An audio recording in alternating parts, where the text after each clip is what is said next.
Okay, so I'm going to quickly show you how I made this kick bass. So I started out with Kickar, which is a cool little plugin. Allows you to control the elements of the kick. So first things first, I sketched out a basic kick pattern. Goes like that.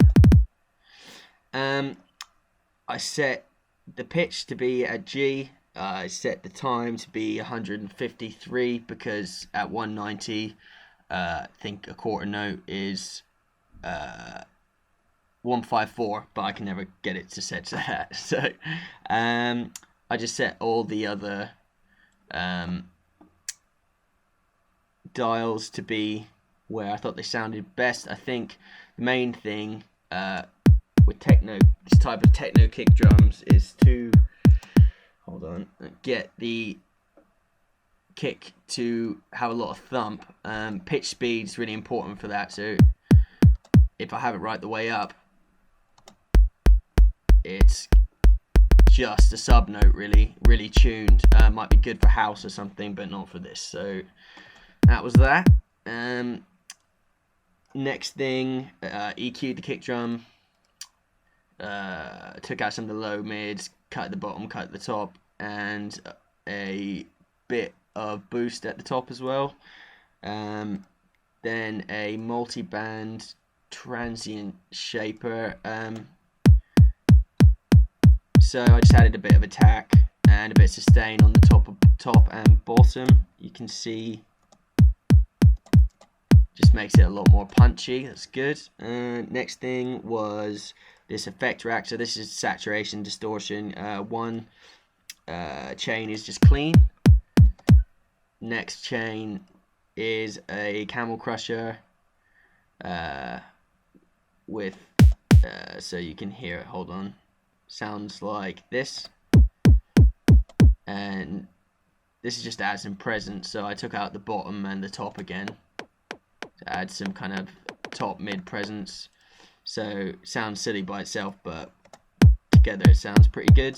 And then the last thing was this channel called Smash. So I just smashed the kick drum with another camel crusher and a G clip to clip all the top off. So if you can hear it, sounds like this. So kind of gabby. And then I took an EQ and just EQ'd all the bottom out and added a little bit at the top, so it sounded like monoed it, and used a transient shaper to just make it kind of punchy sounding. Yeah, I don't do that on many kick drums. I kind of just did it for this particular kick bass to add a bit of interest. And then just stereo imager to mono the bottom and open up the top a bit. So next thing was the bass. I made a little bass in Operator. It's nothing special. I just made sure it had pretty even response across all the frequencies. Good sub. Yeah. I used this pattern. If you listen to it, it sounds a bit wonky. That was just because you need a bit of note before the actual hit for the sort of attack. So next thing, I resampled this bass into a new channel called Resampled Bass. Here it is. And originally it looked like that or whatever. I just chopped it up and added fades to get that kind of attack effect. And this is just a copy of the same kick track. So we'll turn those first two off. Then we got kick.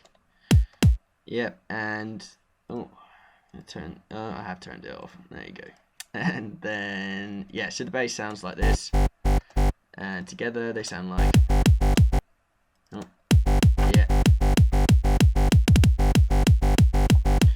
So with control, this is just a little rack I've made.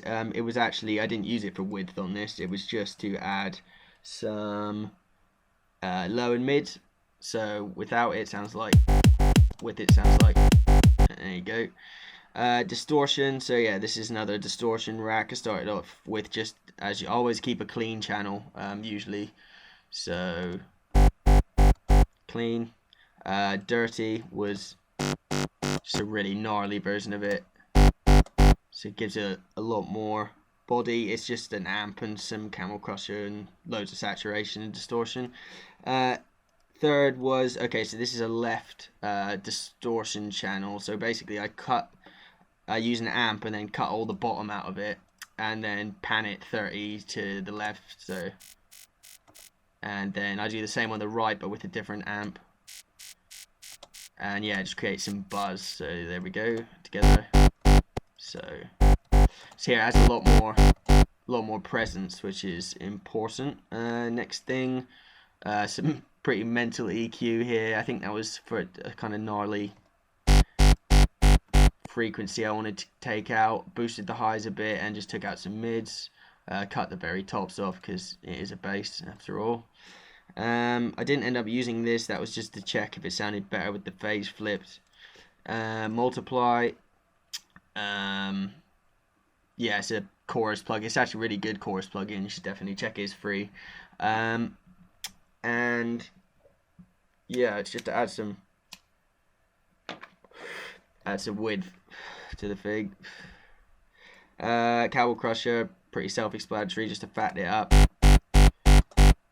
Verb, for more presence. If you listen to it, just short convolution reverb with the Ableton Max for live convolution reverb, really short, like 0.25 seconds. And then just another clean channel. Last, I used another isotope stereo imager just to mono the bottom. Okay, so then I took that bass, and I mean, I didn't really like the groove and it sounded a bit boring, so I resampled it again to this channel, did the same thing it was like, and chopped it up and put fades on it.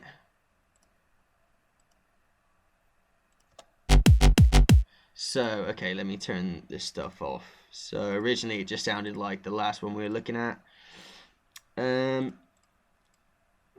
And I put a little EQ, these just for notching out a resonance, boosting the top, and this is one of the fundamentals of the kick drum. Even though they don't hit at the same time, it can sort of clean things up to just make a little notch at one of the fundamentals, so I did that.